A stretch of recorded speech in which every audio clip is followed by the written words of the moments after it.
Ferraris don't call it an SUV has been making waves among the wealthy and elite who have a spare few $100,000 to put an order in.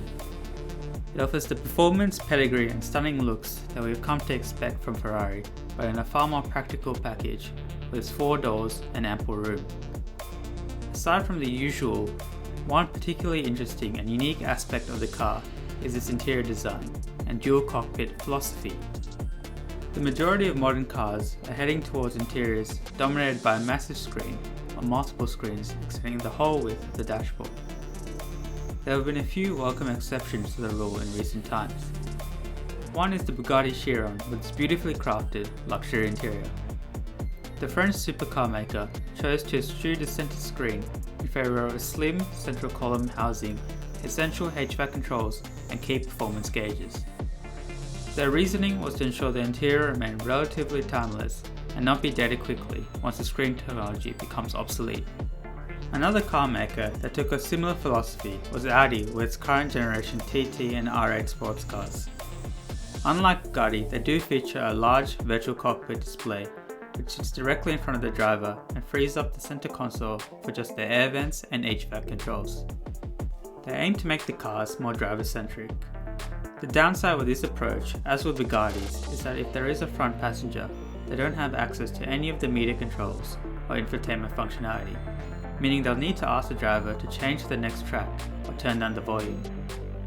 Apart from generally being an annoyance, this would also be counterintuitive to the driving experience, given the driver will be distracted from focusing on the road or even the racetrack. Enter the Ferrari Purosangue with its separate screens for the driver and front passenger. It has no central display, simply a dial which rises upward to provide HVAC controls for the driver and passenger. So why did they go down this route?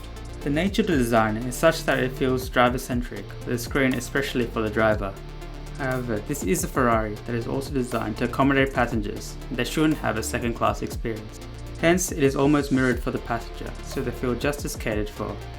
A central screen isn't particularly ergonomic for the driver or passenger, and often requires the driver to take their eyes off the road to use it. With a dual cockpit design, all the controls fall to hand perfectly. Having a separate screen for the passenger is an idea Ferrari has been trialling for years in various modules, usually as an eye-wateringly expensive option. However, in most cases the screen would be a slim strip showing mainly performance information such as the current speed and revs. This implementation takes it to the next level. It remains to be seen whether Ferrari will roll out a similar design for future models or keep it exclusive to the Purosangue, given its slightly different positioning in the lineup.